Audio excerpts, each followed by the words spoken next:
going to be painting a head today, and as you can see, it's already done. So that was great. But yeah, I'm going to be doing another head kind of like this one.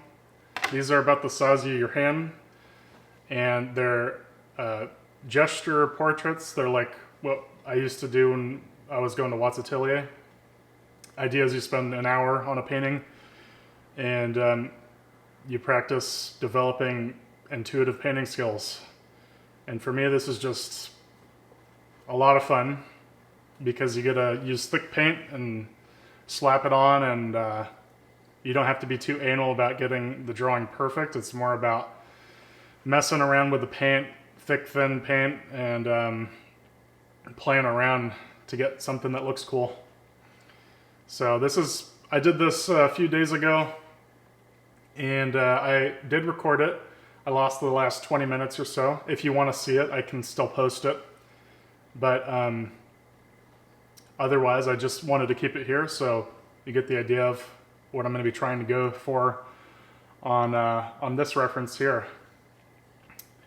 So without further ado, I've got my paints out. A lot of fun colors there. And I'm going to get this puppy off the easel and stick one of my cheap bulk Blick art materials panels. And these are like $1 each, so they're perfect for this kind of thing. I do have some nicer surfaces I use for this, but these work honestly fine for this exercise. So no reason to break the bank if this will do. So you look at my palette here. I got a lot of the standard stuff, the white, titanium white, cad yellow, yellow ochre, cad red, permanent alizarin crimson. The more specialty colors are like, you have transparent brown oxide, transparent red oxide. This is manganese violet, manganese blue, and cobalt turquoise. And those are really fun colors. I've chosen these cool blues over here for today. A lot of the time I'll use ultramarine blue, which is great go-to, but for this reference, because he's got those cool turquoise colors going on in his headband, and also that vibrant green shirt, and there's also a lot of blue in the reflection on his glasses there. I wanted to get some more of these vibrant, cool colors on the palette. And I always like to tailor my selections for these kinds of exercises by picking the primaries that best suit the material. So, I wouldn't put like a sap green on here over a Viridian. The Viridian will do better because that's a cool green. And I wouldn't really need like cad orange on this palette either, because the lemon and yellow ochre will mix perfect for the flesh tones. So no reason to put them on the palette if I don't need them. And yeah, that's about it. So I'll get started here. A lot of ways to start these, and I'm just going to start by staining the canvas here.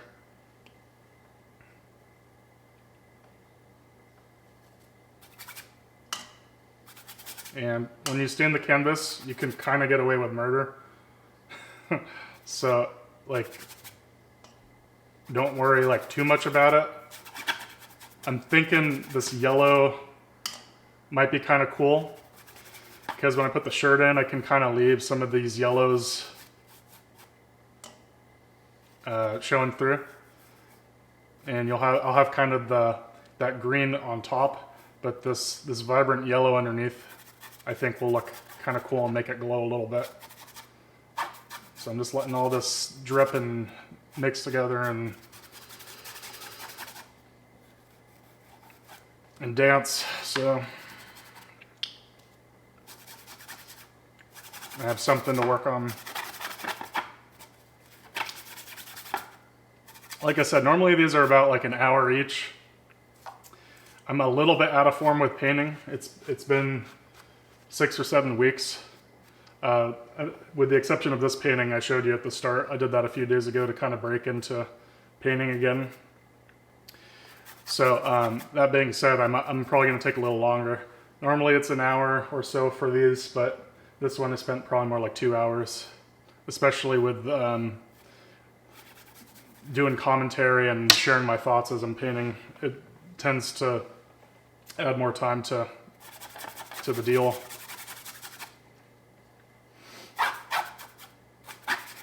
So that'll be fine. I'm just going to wipe most of that off just because it's so wet and I don't want to have to wait for it to soak into the canvas or evaporate.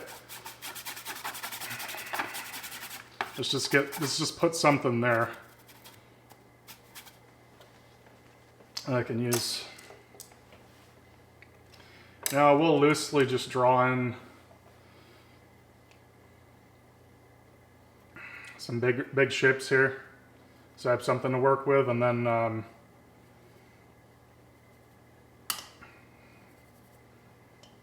I'll have to decide at that point how I want to actually start painting.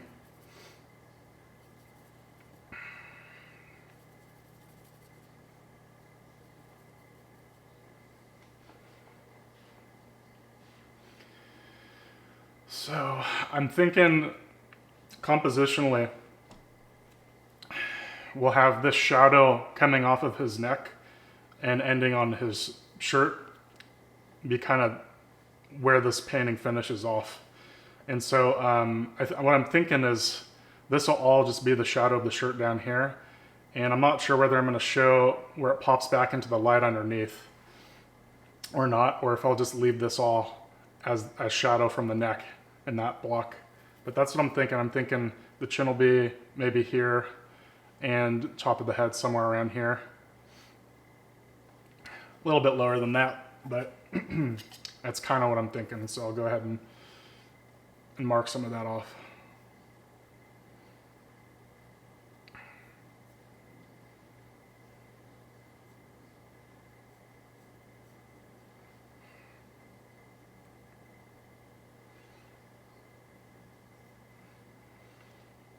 I can already see that this needs to get more rounded. It was cutting in too much.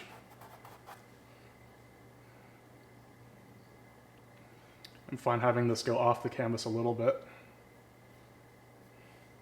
and have it reappear on this side maybe. You just got to think at this stage how you're going to make it all fit. Certainly the size I picked for this head, this is all going to be shadow down here. We're not going to see any of the green on this side. We're going to see a little bit of the green of the shirt over here, but spatially there's just not room to get that whole shadow in there. So that's where I'm thinking we'll end.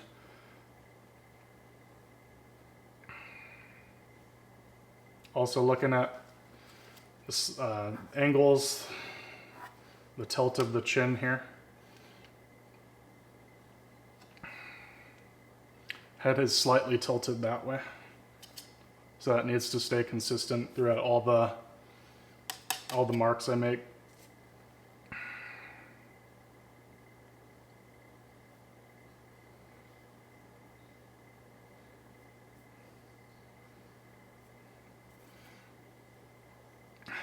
In this exercise, you do sacrifice a lot of accuracy, which is cool.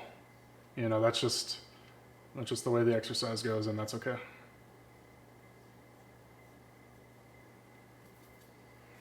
But you still want to get it decent. It's still got to look like someone's head. Beyond that, you can get away with a lot.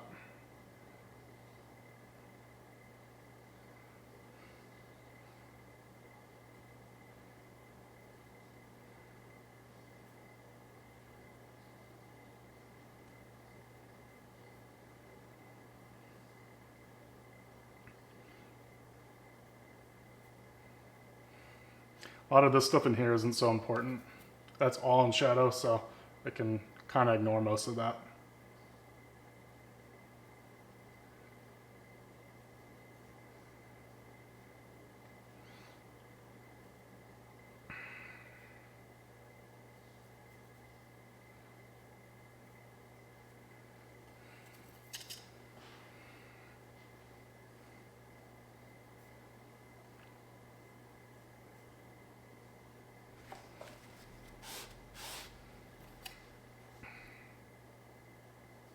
looking at this big angle that the side of the head's making. And carving into that to get it a little bit better. And then again over here.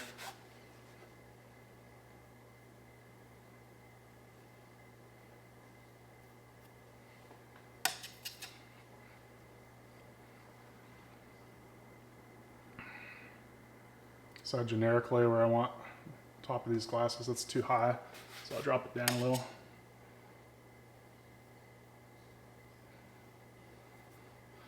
Indicate where the center line's is going to be. A swoop, showing the kind of that little swoop where the two lenses connect in the glasses.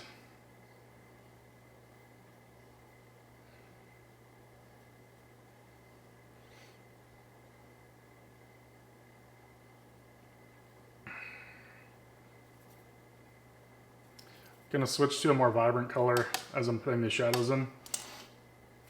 These cast shadows onto the face from the glasses are really vibrant.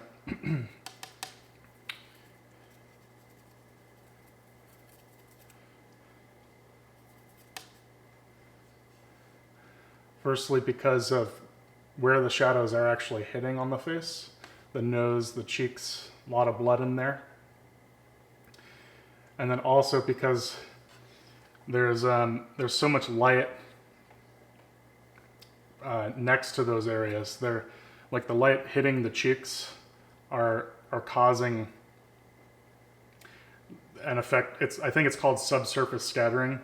Basically, though, if you look at those shadows off of the lenses, they're really vibrant because some of the light in the areas next to them are traveling underneath the skin and almost feeding into the shadow a little bit. So you're getting the glow of the blood in that area of shadow. Other reasons it could be are the color of the glasses affecting it. Even though those glasses are blue, some glasses, the way they polarize, the way they filter the light, it can give it almost the opposite effect of color on the surface it's hitting. It's really strange, but like I've noticed, I have glasses that are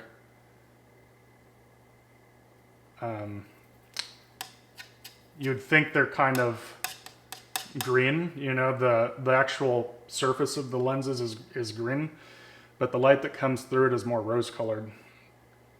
And so that's another potential factor and why this is so vibrant here.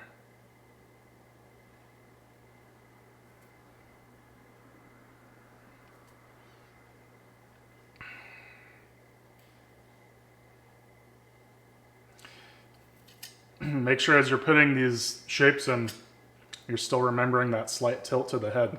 So as I'm putting these curves underneath for the cast shadows of the glasses, I'm making sure that these all basically sit on an imaginary line.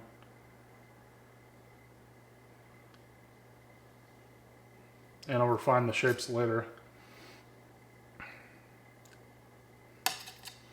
At this point, it's okay to just get something simple in, something decently close to what's going on in the reference. And here I'm just mixing a little bit less vibrant of a shadow color I can use because we're starting to lose that vibrancy as we move away from those glasses. We're starting to lose the subsurface scattering.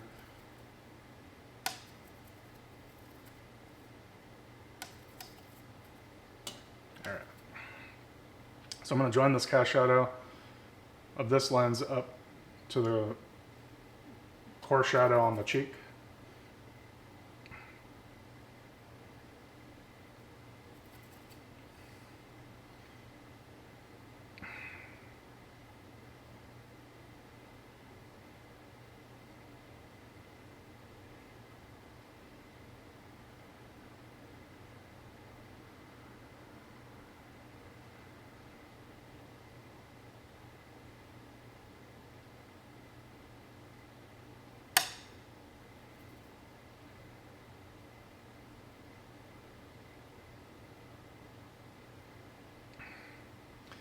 I really like this reference because first off, the cast shadow off the nose, just that kind of, it makes this really simple cone shape,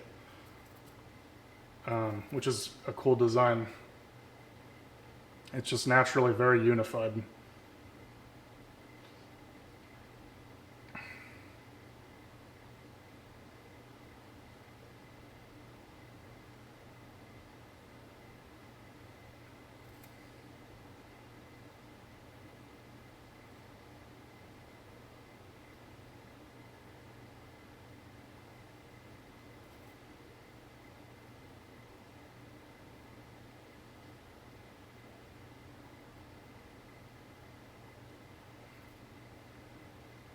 This needs to be more red.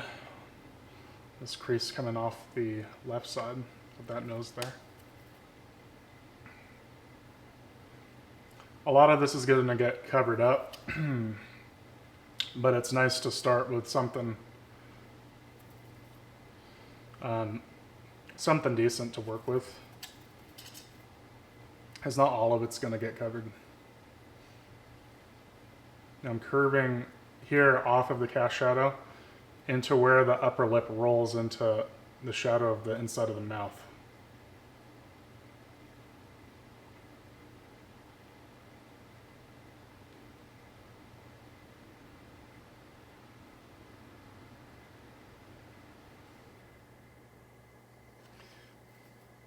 And I'm paying attention to make sure that that lines up here, this cast shadow, with where it continues on the lower lip. Those need to line up because it's the same shadow. So they need to be unified in shape, except where they roll around the form of the lips and such.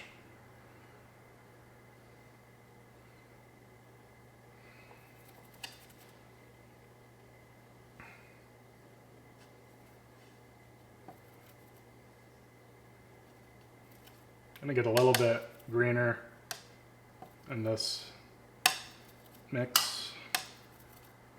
This is like the shadow on the kind of goatee.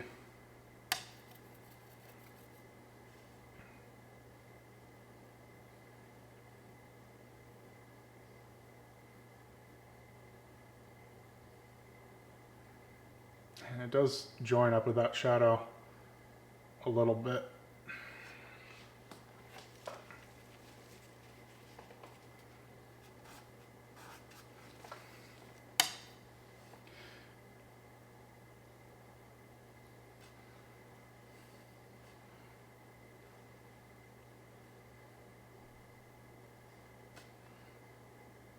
Looking at the space between these shadows.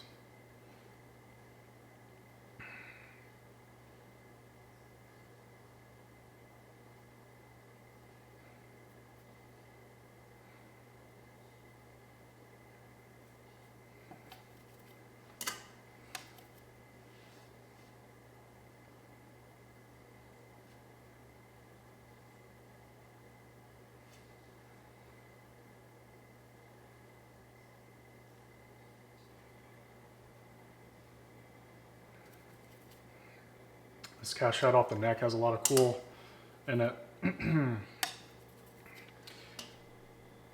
a lot of that is the green shirt underneath bouncing into it.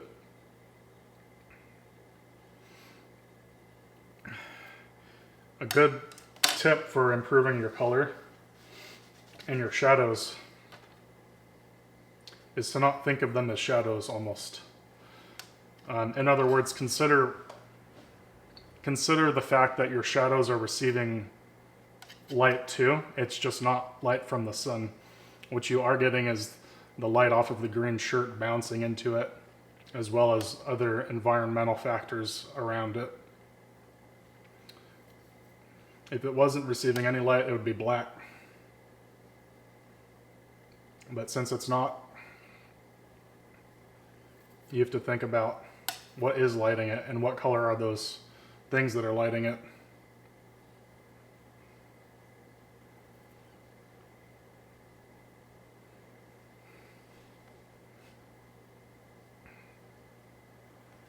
Now what I might do is ignore the actual proportion, and this is just a compositional decision. I'm gonna bump up this crease in the shadow a little higher. That way I can get a little bit of the collar into it. If I don't do that, we're not gonna have any collar in this painting, and I think the collar is a nice feature to include.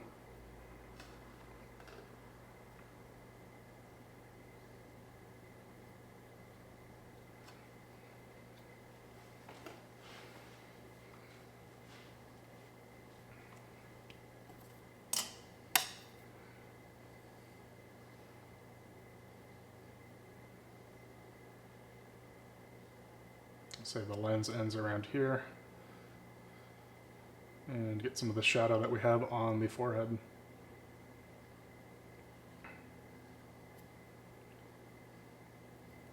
And I'm gonna go for a really warm color as I'm laying in the shadow underneath the hat.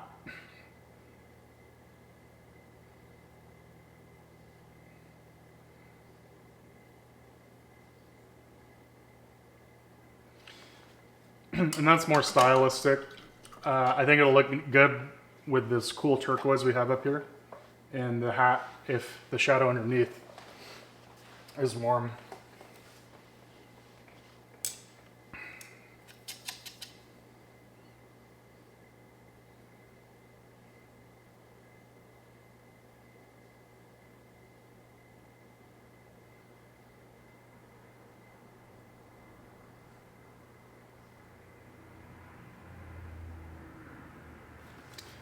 Let's see here.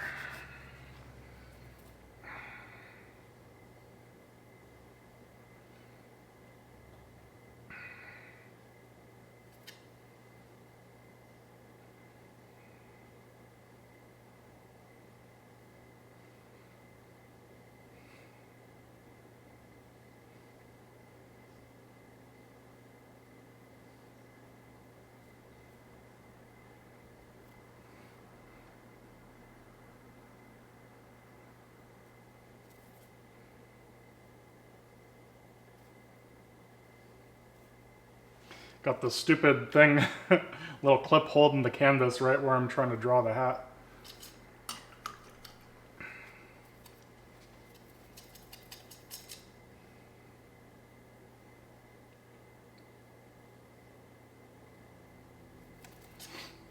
And I can see, looking at the proportion, that this ear is too close. I'm not going to have enough space in the shadow. The proportion of where this shadow starts to where it ends over here is going to be way too small relative to the size of the head. So I'm going to adjust that first by thinning this side of the head because I think it's a little big. And then also by scooching this ear over.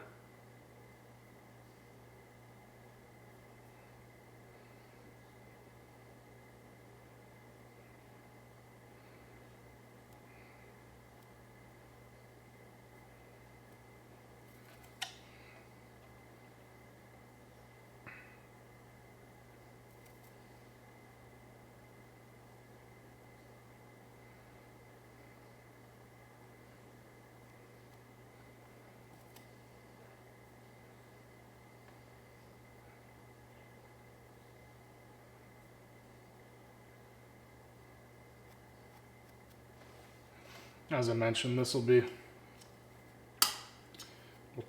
we'll finish off this section of the painting with that shadow coming onto the shirt here.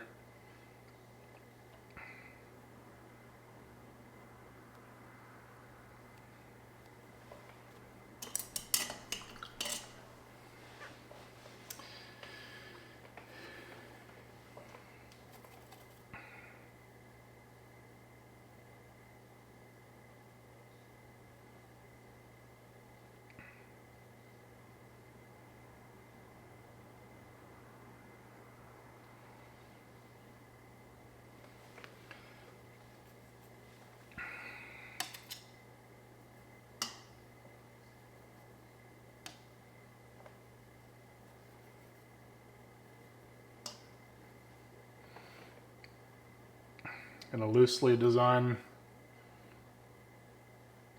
where the hat rolls into shadow here.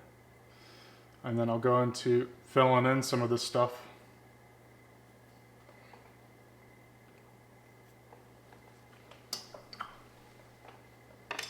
Start off staining it in. And go from there.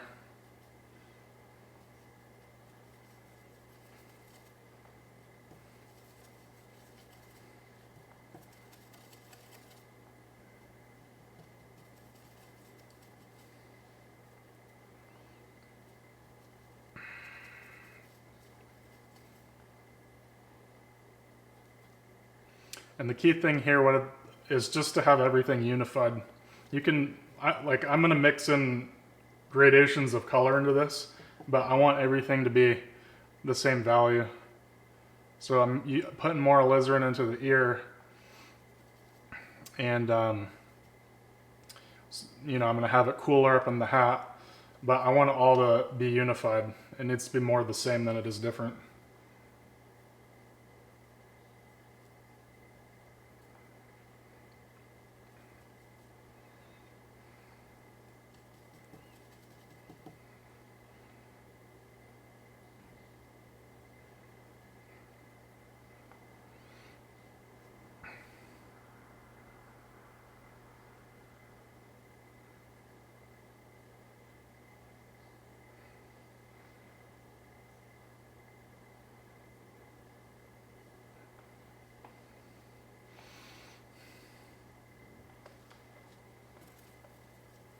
So those will be, with the exception of my lips, those will be the warmest sections I put in here.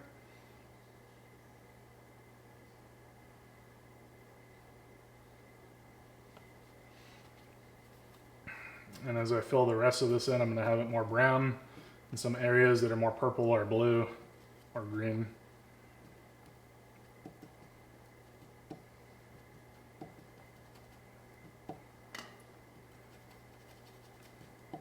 And mix some turpentine to it.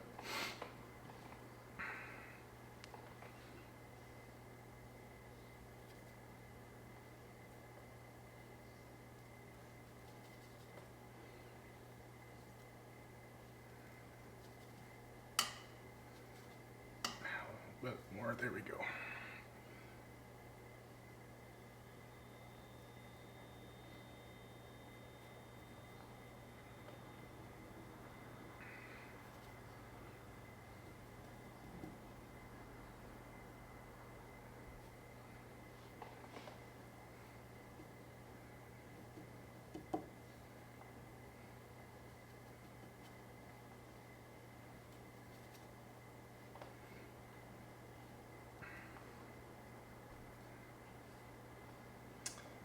Sure this is darker. I'm sure it's quite darker than the flesh next to it in the shadow.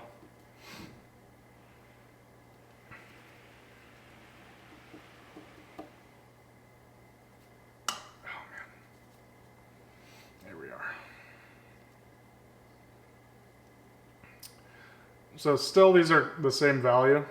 So what I'm going to do is actually just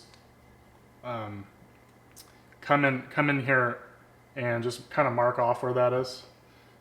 It's going to be hard to get this as dark as I need it. So I actually might throw ultramarine on the palette just so that I can mix up a color dark enough. Because right now this manganese with brown is about as dark as I can get. And it is about the same value as the flesh. So in order to make this darker, I'm going to need to expand my palette. But I'm just going to mark off where I want it so I can come back to that later.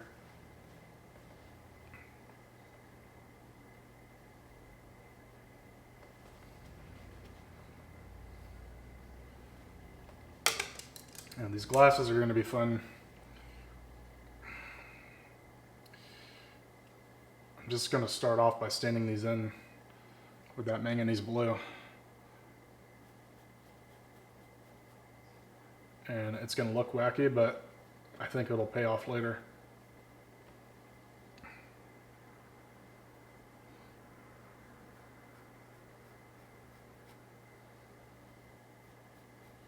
Both the lenses as well as the frame.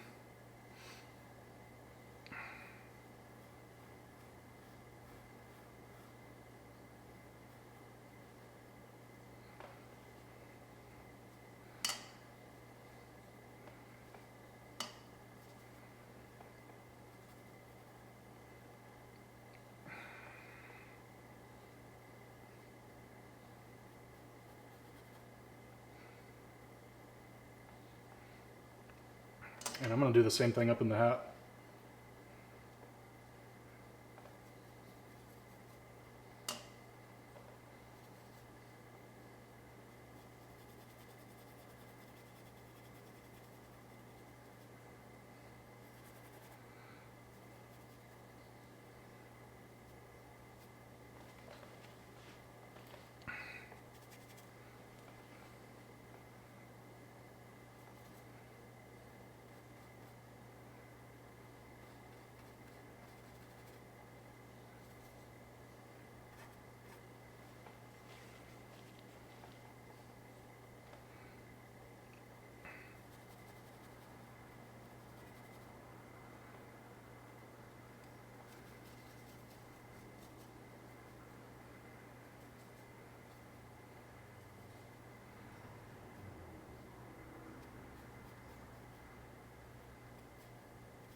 And I'm scrubbing because even though I have all these sections of color, like I was saying, it's got to be more the same, more unified than different.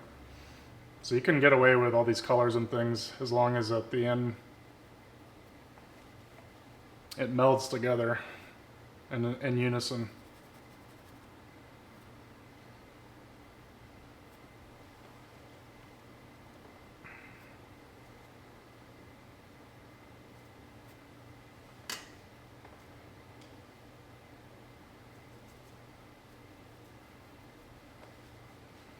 And the shirt, I'll stain in yellow.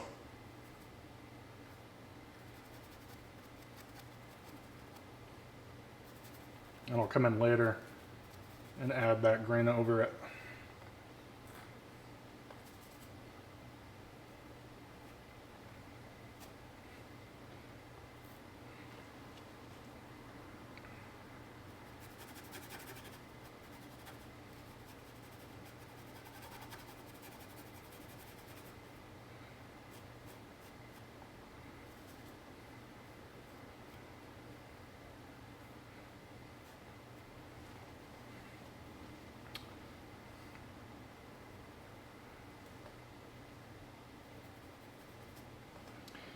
So I'm going to take a minute and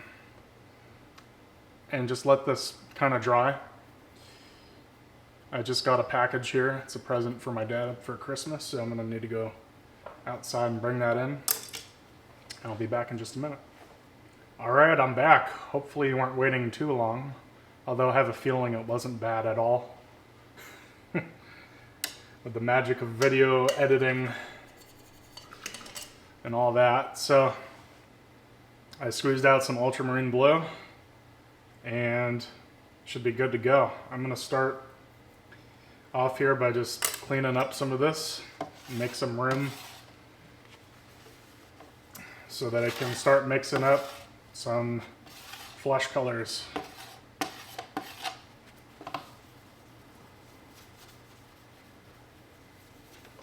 There we go.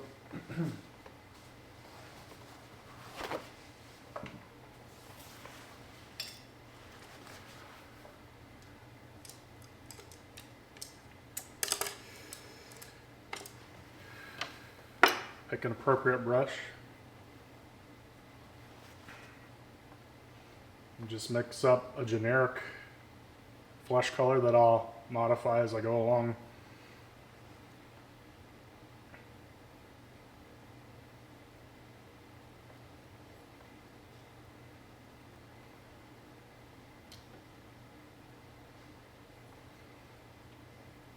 Great options for when you mix Caucasian flesh, besides white, of course.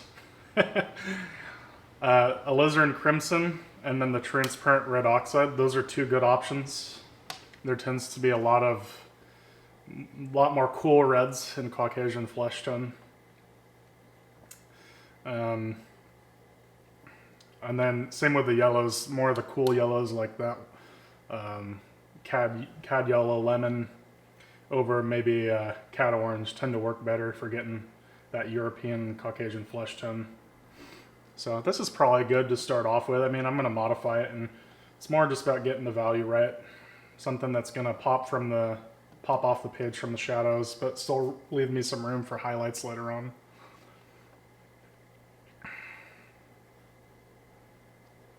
And it's always good when you put down your first stroke to just evaluate what before you put more on. See if it's going to work. And that's not bad. I think maybe on the forehead a little more yellow is going to do the trick.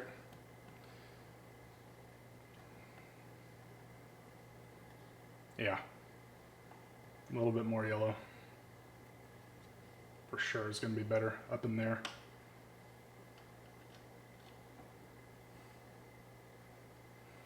And that helps accomplish a couple of things. Main one being if this is too red, this flesh tone here, you're not going to have as much room to go warmer in the nose and cheeks when you want to get those red pops into there. So by going more yellow, you leave a bit more range open for emphasizing the colors in those regions.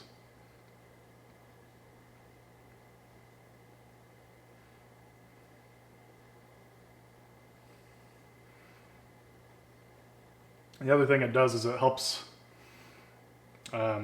establish the zones of the face. The forehead is usually supposed to be more yellow anyways. This zone is usually more red, and then this is usually more green or violet. And that has a lot to do with what those sections are made of. Up here it's very bony. There's not much flesh in the forehead, and so there's not as much blood, not as much flesh to make that section red. Here it's the opposite. There's the fat and the flesh of the cheeks and the blood going through the nose. Down here you have a lot of the stubble, a lot of that hair, which tends to shift it more violet or green.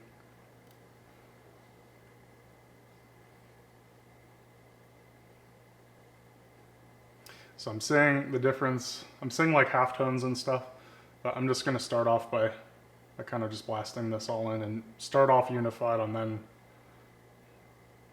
later on adjust. There's nothing wrong with going for halftones straight away. This is just how I'm going to do it today. So now that I moved down into the flesh and the cheeks, I'm going to go more alizarin, more transparent red oxide into the mix.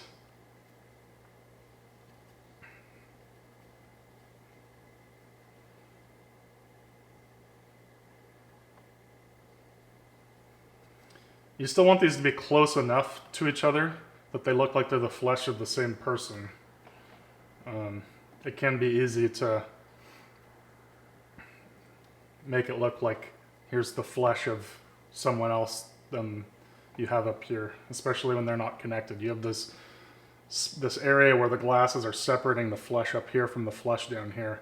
So one good tip is to like take the color you mix and put it there. And if it doesn't look too crazy different, it's probably fine.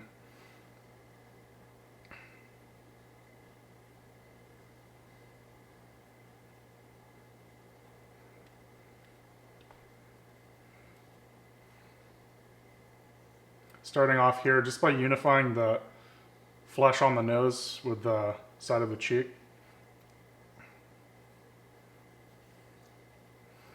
And then later on, you can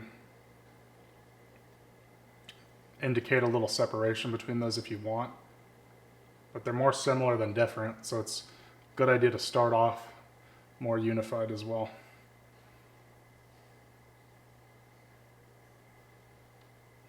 Think about the shape of this nose just a little bit.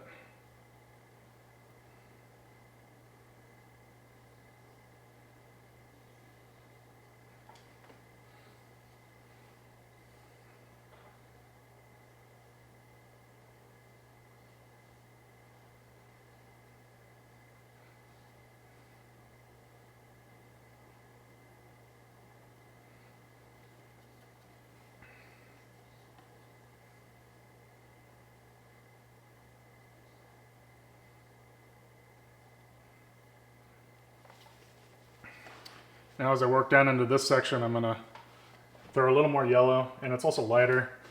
This plane faces more upward than this plane over here does, and so it's catching more light. And it also doesn't have as much blood going through it. This section here, behind that crease, is over your teeth, and it's pretty thin. It's not like the cheek directly above it, which is very thick and fatty with a lot of blood, so that's why that color is different. It's lighter because of the angle it's facing. It's more facing the sun, and the color's different because of what it's composed of. But I'm still not going to make it too different at this stage. Sounds like I got a package. I ain't taking another break though, I don't care. I'd like to get a little bit more done before I take more breaks.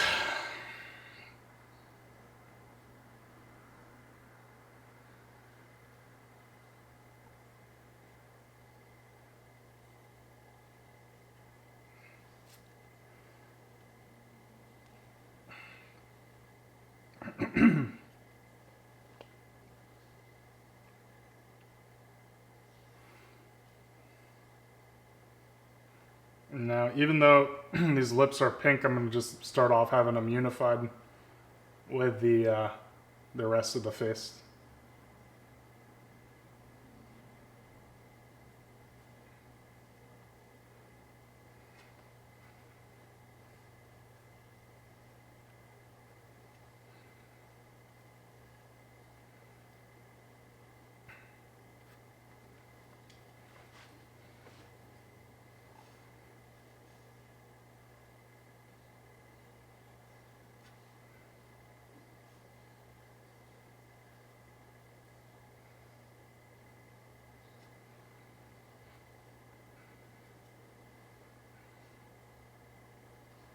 Oh, and I'm realizing I didn't even fill the shadow in.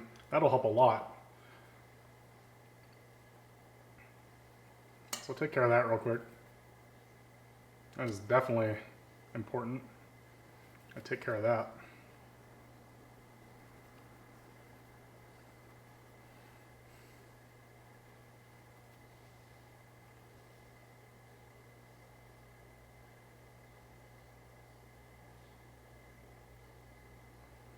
Much better.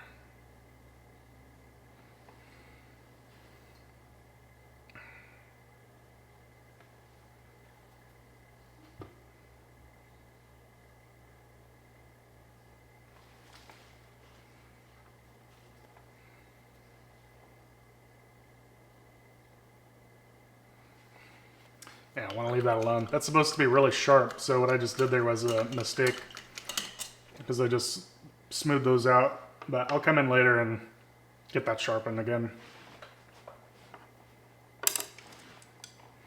And now I just want to finish filling this in. I think I will take a hint of that manganese blue into there.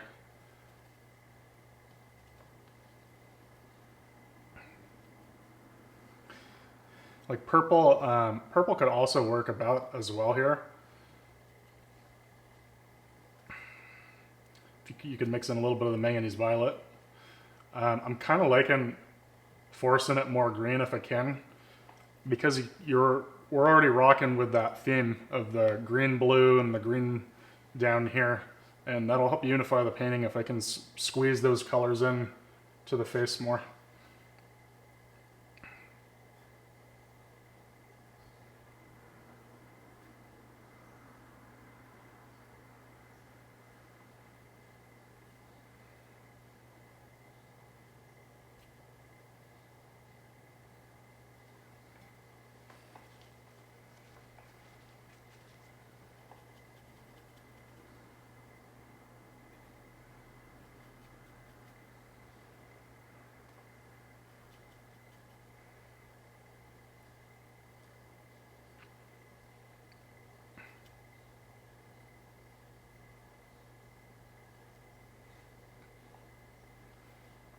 Especially down here in the neck where I'm moving to next.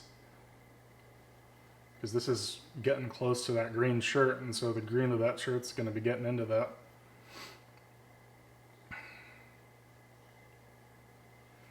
I also want to think about the fact this is a cast shadow, and so I want it to start off really crisp and then soften as I go along, which means more paint on the brush.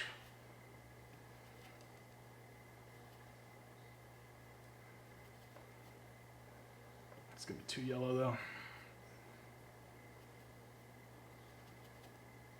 There we go. Just give that a test. Yeah, that should work.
Make the shirt a little less vibrant than it is.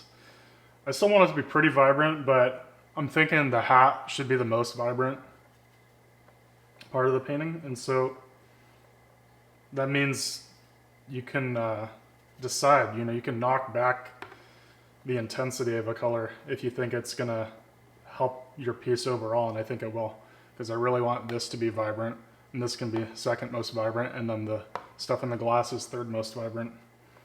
And that's not necessary. I mean, you can just have everything as it is, like very literal to your reference, but this is an area where your artistic license allows you to improve your reference if you want to.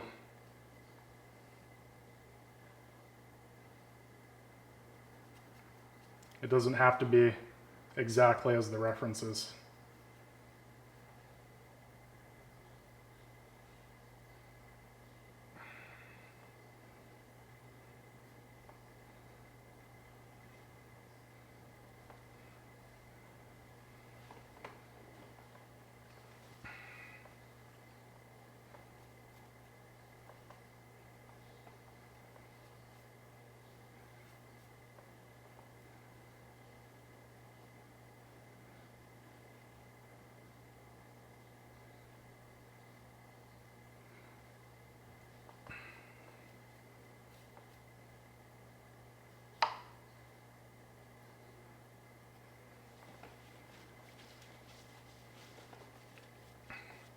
Probably be helpful to get the background in at this point as well.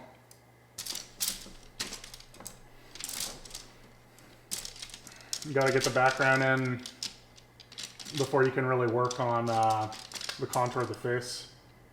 It's really essential. So you have something to work against, something to mix with, something to refine your contour when you get it wrong. And I do like having this side dark, so you get the contrast of the light hitting that side of the face.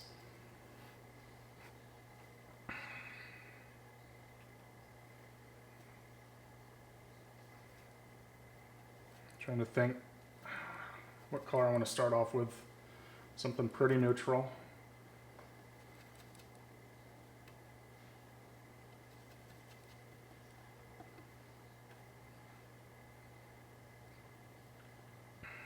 Maybe a little warmer.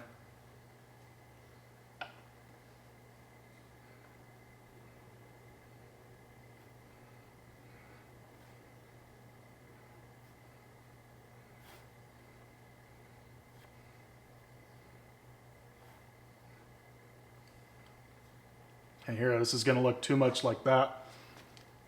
So I'm going to want to distinguish the two.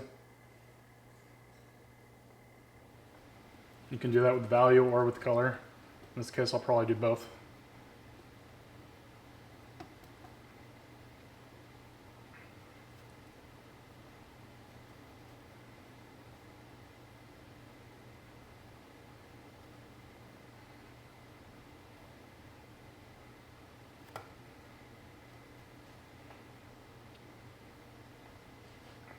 You can also get a little bit lighter or warmer or more vibrant as you get near this edge of the face, and that'll help look like the flesh is glowing into the background.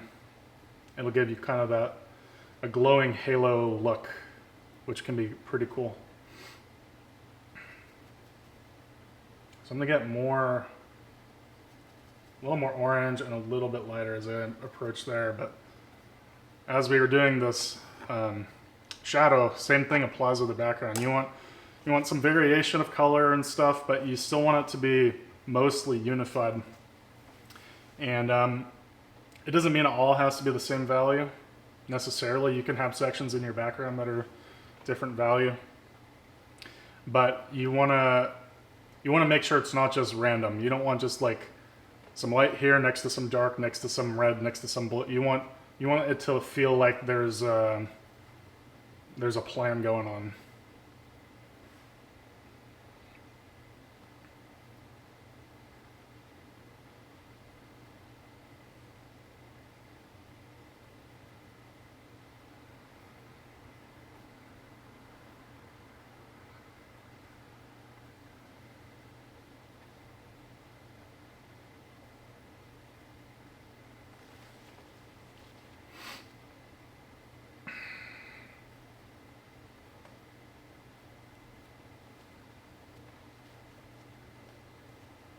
While I'm thinking about it, I'm gonna get the shadow on that shirt darker because it's something I wanted to do earlier and I don't want to forget about it.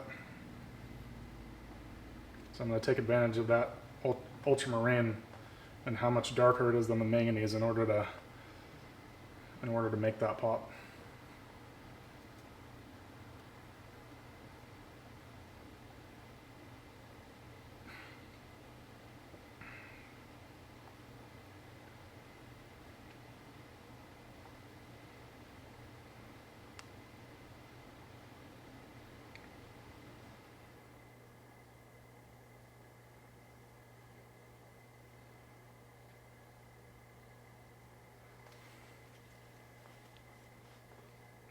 And I think the same thing would do good over here. Mix some more manganese into it because there is a difference in color. But something similar will be helpful to establishing the same idea in this hat.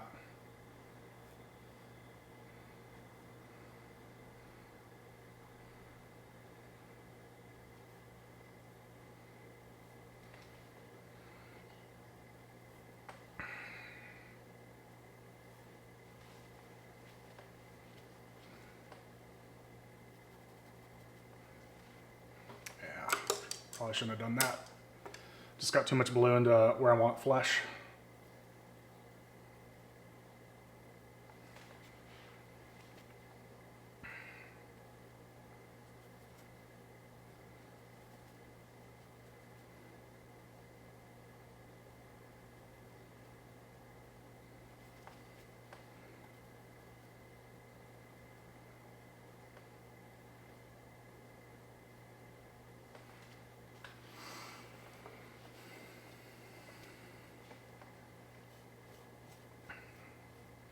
I think a pop of light up here would look good.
Now I need to get this background all the way up to the side of the face so that it's touching, and I'm going to be thinking about the fact that I'm defining the contour as I'm doing this, so I need to give it more attention because it's important for the drawing.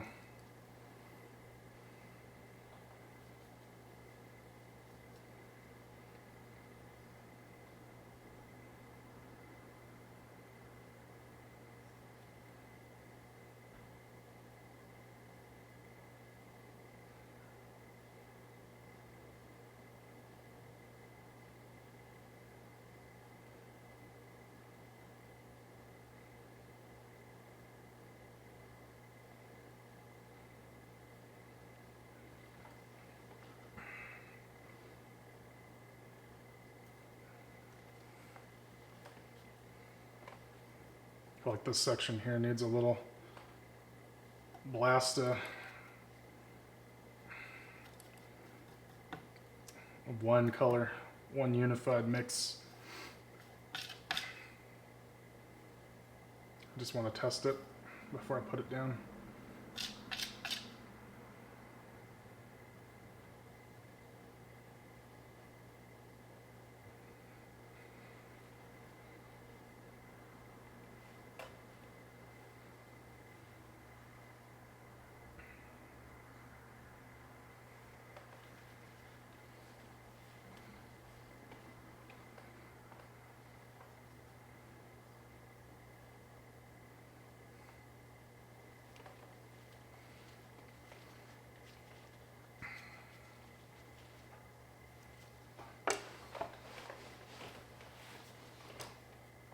All right, now it's time to work on the shadows again.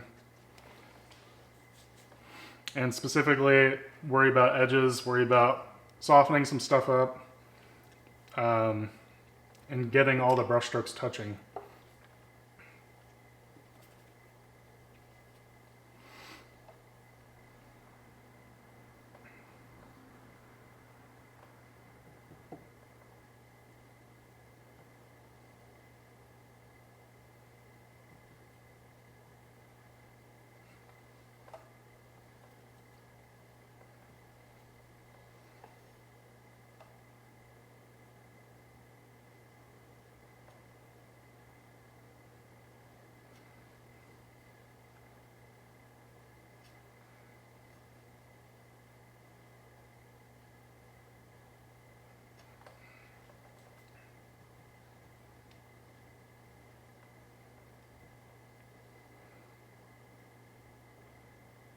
Think about where I want my core shadows to be darker, where they're going to stand out from the shadow I laid in earlier. Those are usually more bony areas.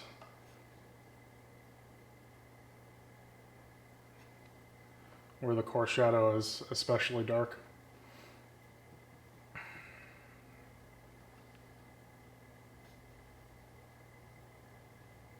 Because they tend to turn into shadow more suddenly.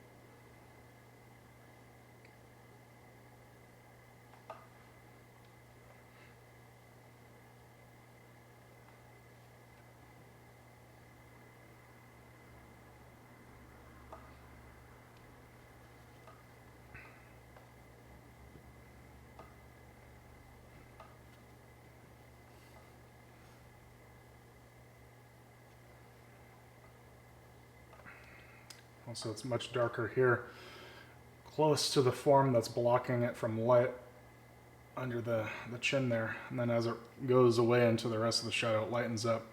There's, it's not as close, it's not tucked underneath the thing hiding it from the light of the sky, the light of the sun, the light of any light source really. And so indicating that these are darker helps a lot.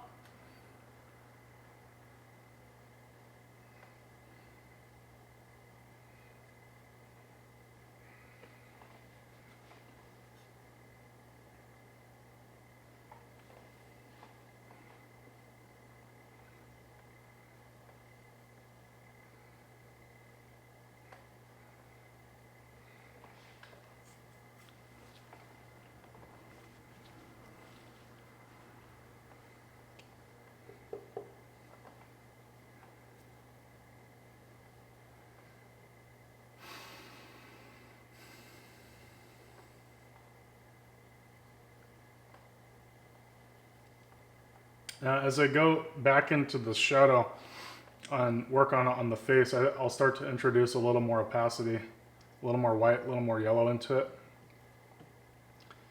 And this way you can indicate reflected light as well as other things. And the little bit of extra white will help it stand out and pop against this unified backdrop of transparent colors.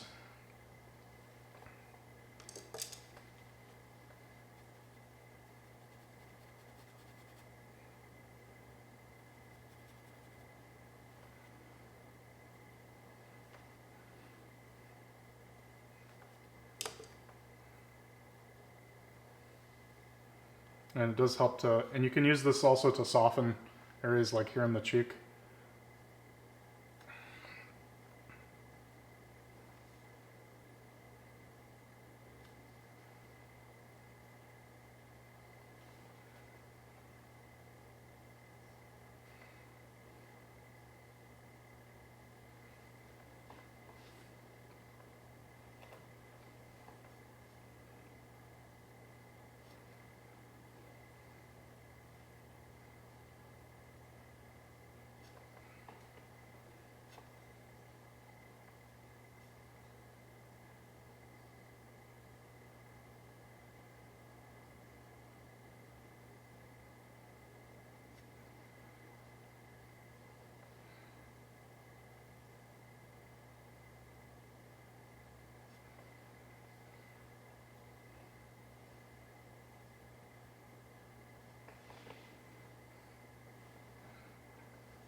I'm gonna get this little light section on the nose.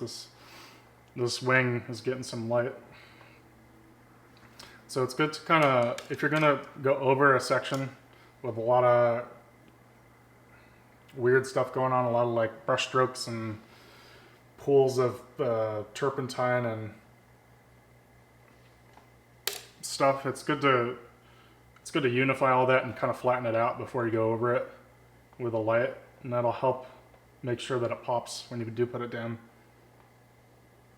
Otherwise it just looks like everything's the same texture and it doesn't sell the effect quite as well.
So really quick, I'm gonna darken up the glass of the glasses.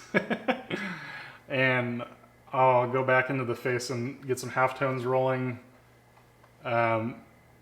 Use those to adjust these edges, like this is just too crisp in here. And I'll use those to help adjust that. And probably work on the hat next, but that's what I'm gonna do now, is just get, I'll probably just use the straight ultramarine blue.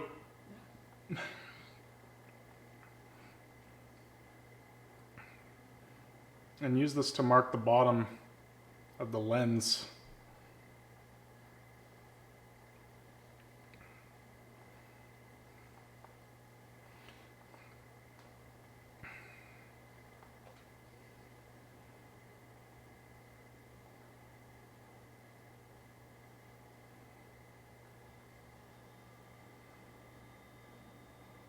Think about where it's going to meet the frame. I will just bulldoze over this with the frame when I go to do that.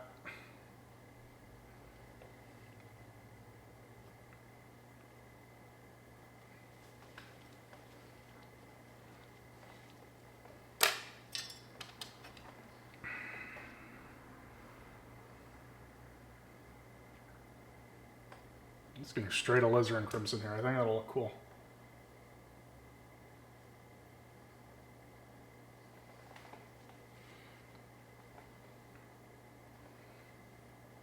Might be a little light though. It's debatable. It's pretty good actually. I'm putting this in thick because I need to resharpen these edges. I kind of lost the sharpness of these cast shadows underneath the lenses. And I did that when I was blending, when I was putting in the lights and stuff. And so going over it thick is a nice option for making it crisp again. You can only do it so many times though, because eventually everything's thick and then it just mixes together. And it is no longer an option.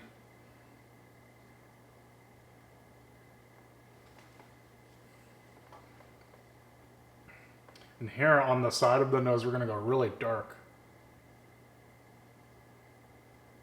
Because that is inside the eye socket and is just not getting any light in there.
All right, time for some halftones. So I think I will.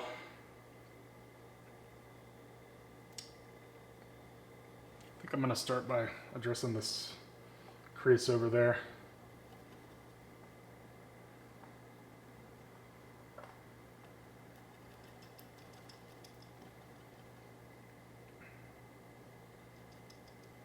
Let's see what this does.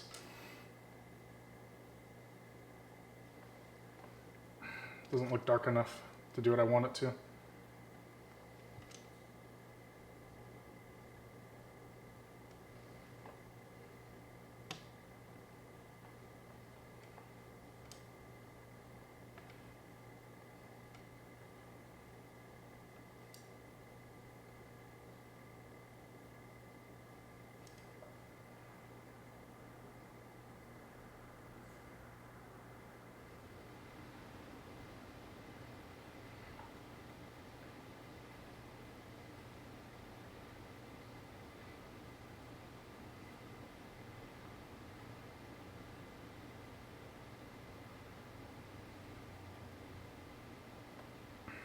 Again, paying attention to what color I want these halftones to be. Up in here I want it to be more violet, here more red, down here it's going to be more green.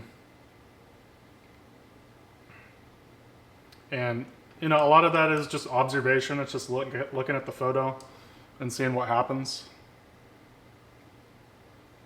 Some of it is, what do I think is going to look good? And some of it is just knowledge about where you tend to find certain colors on the head.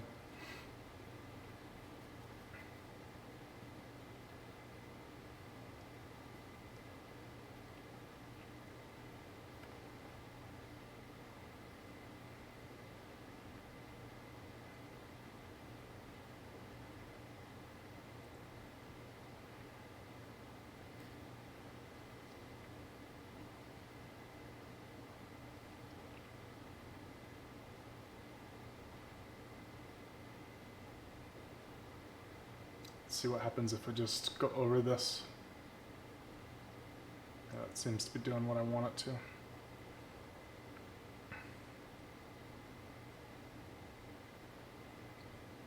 This helps roll that a little bit more.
There's enough paint on the surface now. You can do a lot of this work just by grabbing and pulling the paint where you want it to go.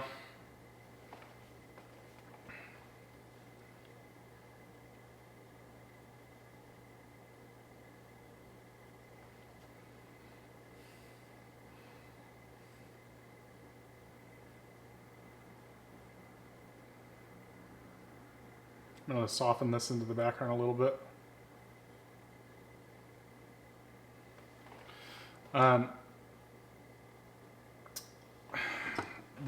The reason I'm doing that, I'm just looking at, if you look at the reference, you can see where the chin starts and ends and meets up with the rest of the jaw.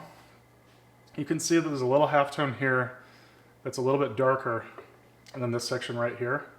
And that makes it a natural place to soften into the background, which is darker. And a lot of when you're deciding what to do with your edges is it's helpful to just look at what your values are doing. So if the values are coming closer here, that's a natural place to get softer. And here the values are getting more contrasty, and so that's a good place to be harder. But then you also have like whiskers and stuff here, so it's not going to be like rock hard. You're going to still soften it through indicating those whiskers and pulling them into the shadow.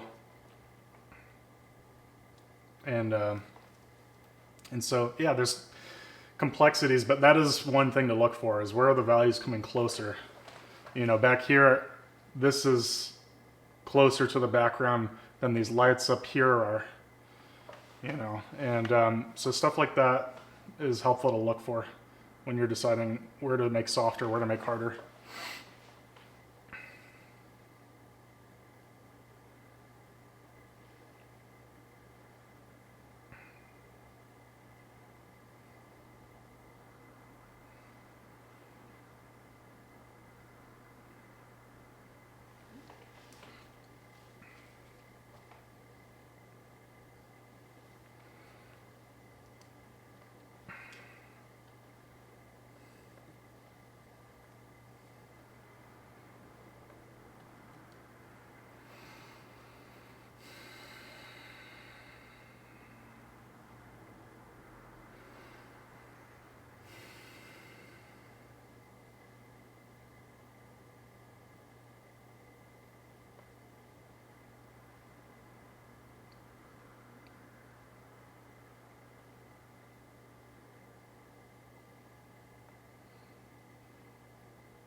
grab one of these comb brushes, start to indicate some of that softness in there.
I think it's time to introduce a little pink into those lips.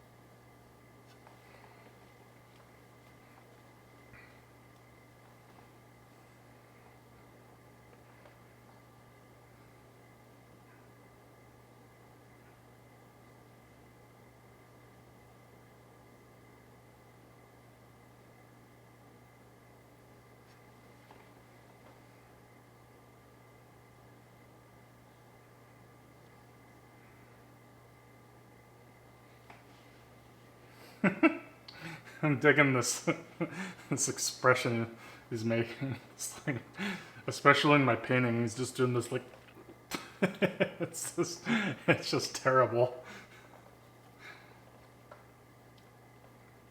I really did not make that. I really did not glorify the expression he's making with his lips.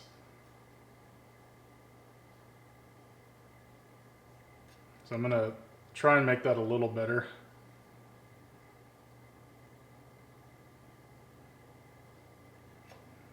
Than what I have going now.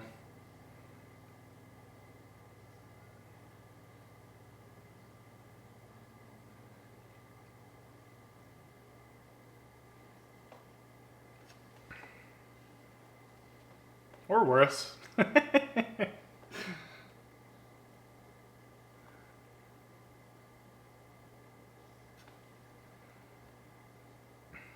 Lips are bloody difficult.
again.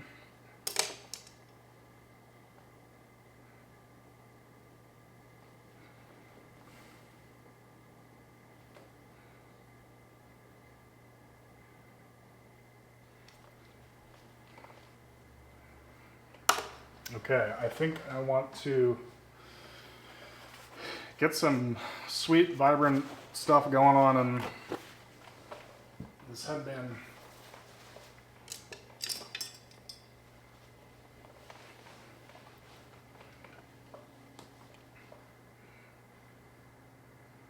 So I'm going to start off with some of these darker streaks, and I think what I'll do is stain these in and then cake on the turquoise that's going on around this.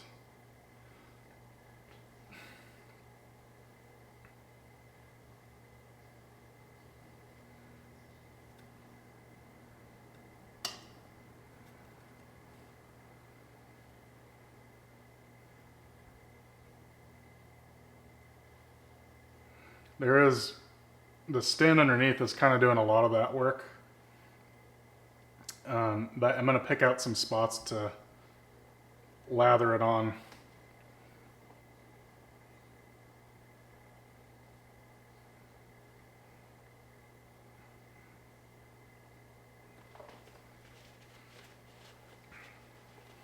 And that means sweet stuff like that. Take a look at that. There. And let's see, this camera, there we go. Just grab a gob of that, and you can shape the tip of it so that there's a little bit of a hook of paint just hanging off the edge.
Squeeze out a little yellow.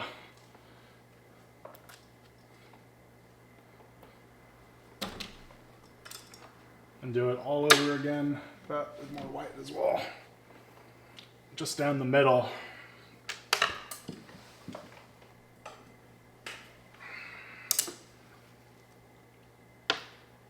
It's crazy. I put an absolute crap load of white at the start of this painting. And this painting is only the size of my hand, but I'm putting out more. I paint pretty thick, especially on these small gesture paintings. So I'm gonna mix that turquoise I was using with a bit of yellow and white.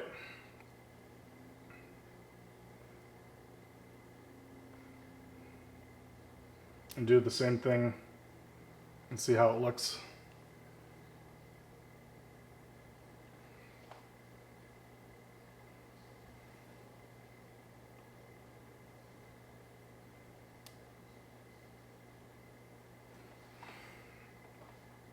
And I'm going between these areas, so I'm still painting over areas that are more stained and kind of leaving the spots I hit with the turquoise earlier. This way these stay fairly sharp.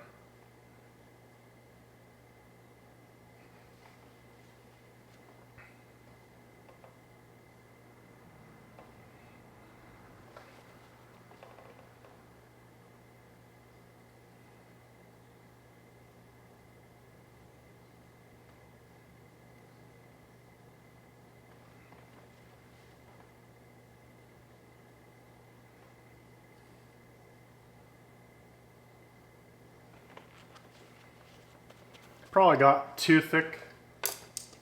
Probably needs to be reunified with a little bit of softening.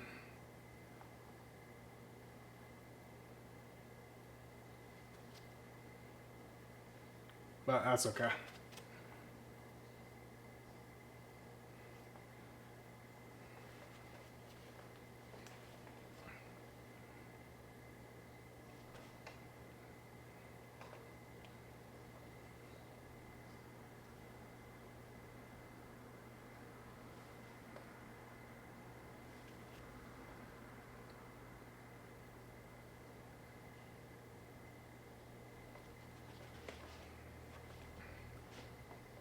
It still looks fun.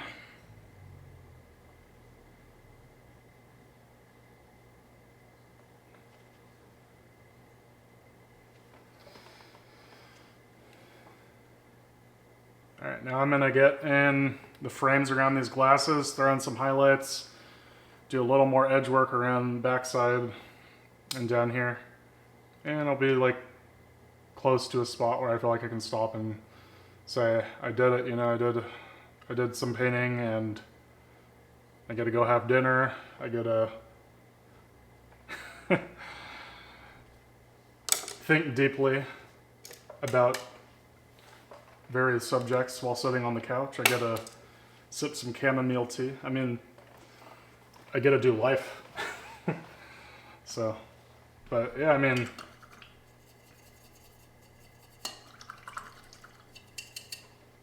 these are always a lot of fun, so.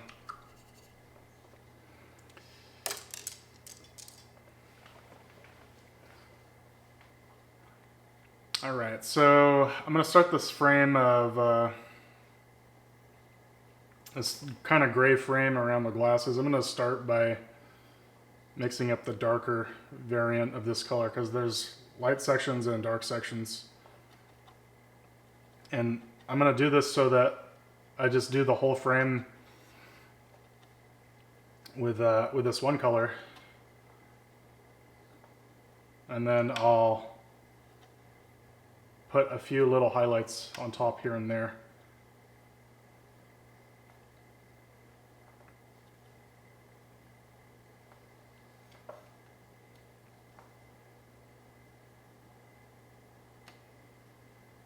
So I'm mixing a little thinner because this is more of a delicate area, and I'm not going to be doing all the way around the frame, you know, like the whole, like here to here to here. I'm just going to pick spots where it'll help give it the impression of being glasses. So this bridge is one of them. And I'm going to let the stain that I already have there do a lot of the work. This color is close enough to what I have already stained in that I can just pick a few spots to cover up.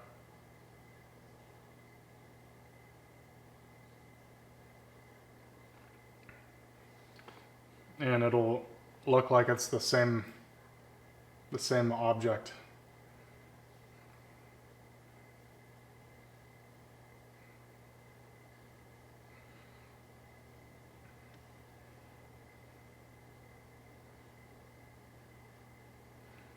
This could be quite a bit darker back in here, because this very much blends in. It's close to the value of these shadows back in here. I don't want this to pop out too much back here.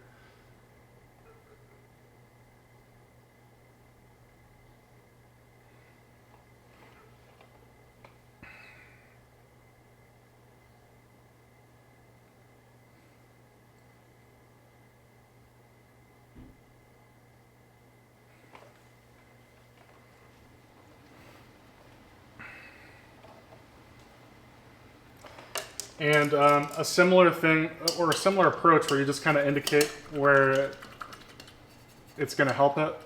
If I just put a few spots underneath where the glasses would supposedly be, you know, the gray frame of the glasses. If I just put a few dark spots, it'll kind of sell the same effect. So I don't have to go around with the gray in here. If I put just like a little dark under here and have it darker than the rest of the glasses, that's going to sell the idea that the frame of the glasses is above it, casting a deep shadow into that little nook there. And so that's what I'm going to do. I'm going to just go with some straight blue. And yeah, mix in a little the transparent oxide to make it deeper dark.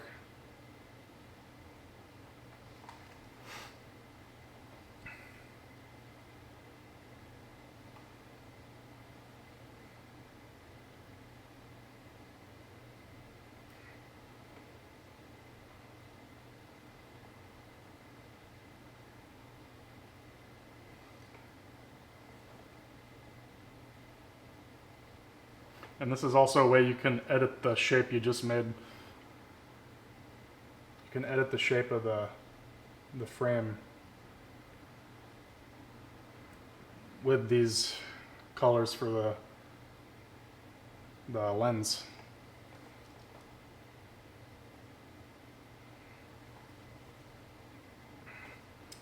And again, like I had earlier, I had the dark up in here. It's getting darker because you have the shadow of the frame, but down here it's also, you're also catching some dark. So what's happening is you have a little cast shadow coming off the frame up in here.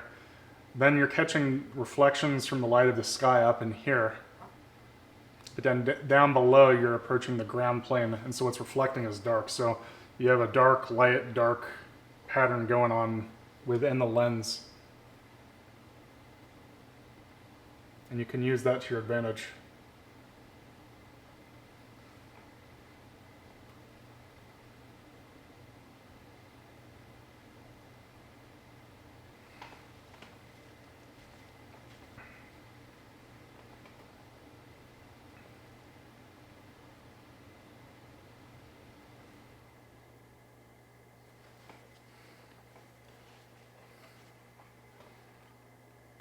It's going to go into some straight cobalt teal and do a little highlight on this,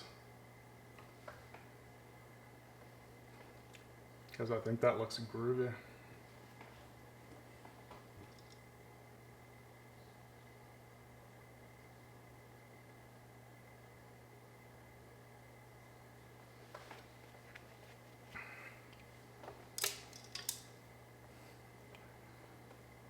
And now we'll go into highlight color on top of the glasses.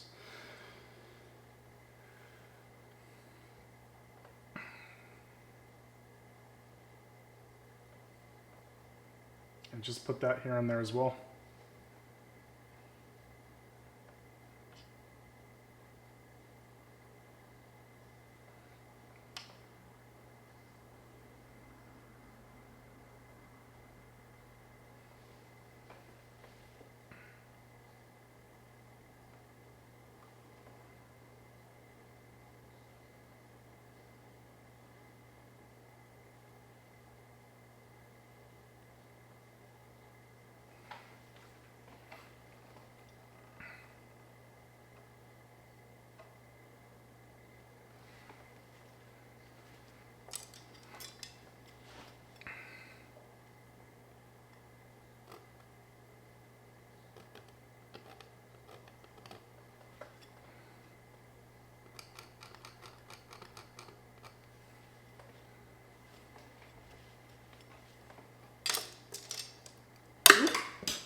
That brush is out of here.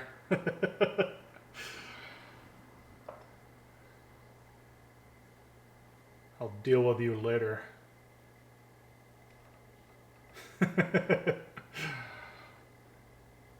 dare you defy me?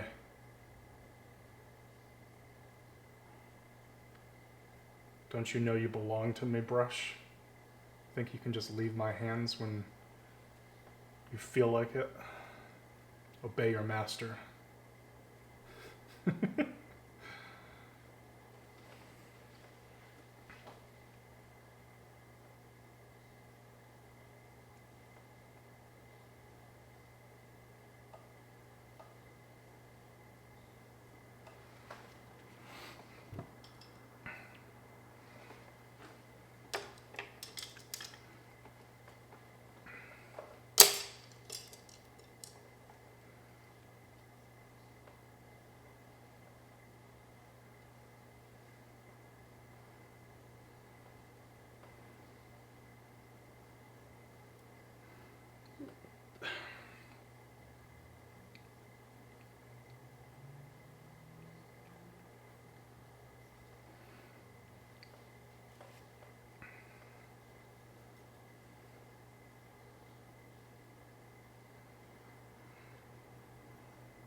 It's definitely too dark for what I'm trying to do. I'm just trying to indicate some reflected light. That's way too light.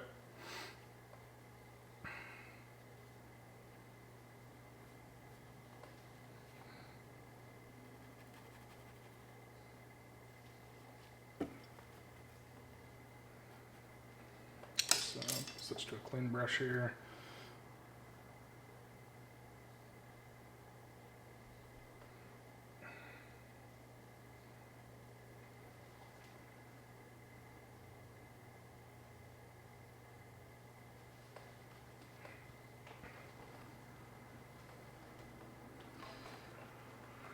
Alrighty. I think I'll throw in some highlights and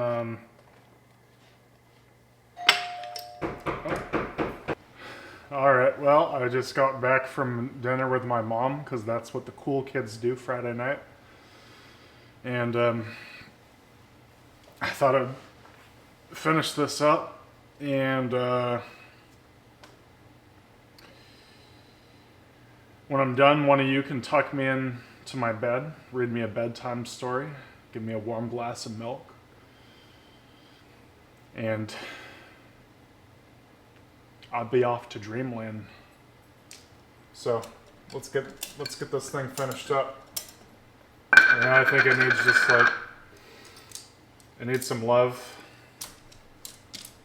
It needs a little massaging, a little blending, a little unification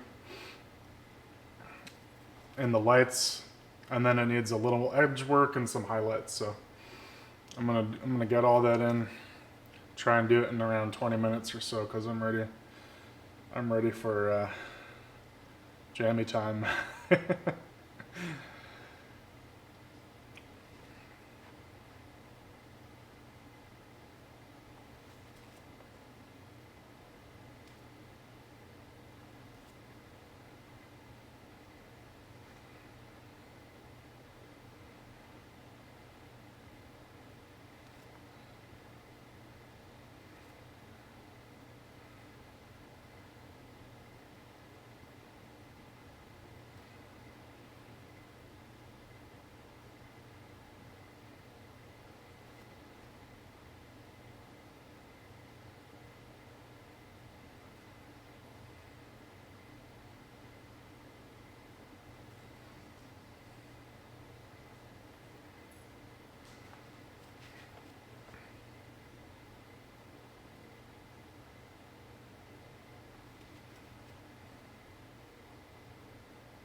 Get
a few highlights rolling.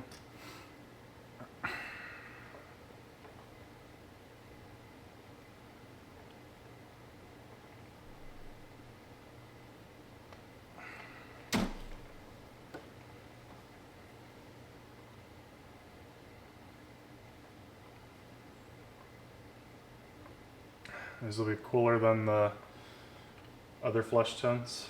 So I'll mix maybe some yellow into them and a touch of the turquoise.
Using this highlight to fix some of these drawing sticks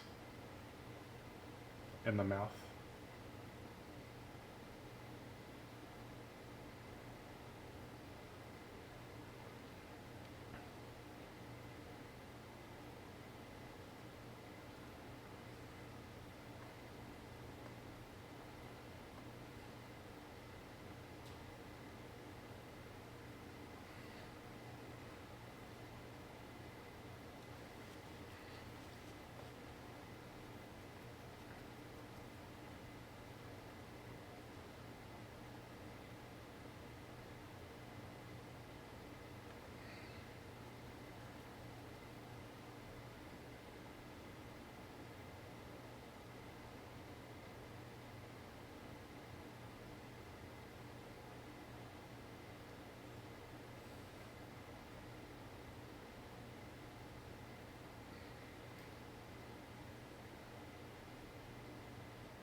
Alright, well, this train wreck isn't getting any better. So, you know, hope you all enjoyed.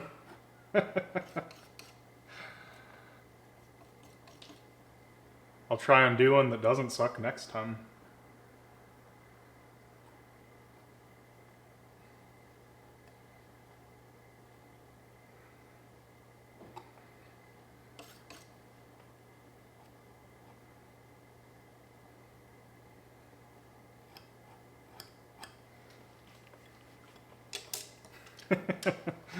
So, yeah, enjoy whatever it is you do after watching me paint crappy paintings.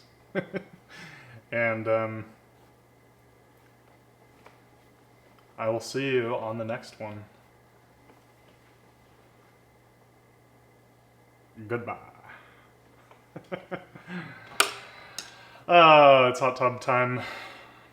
Hot tub and nap time.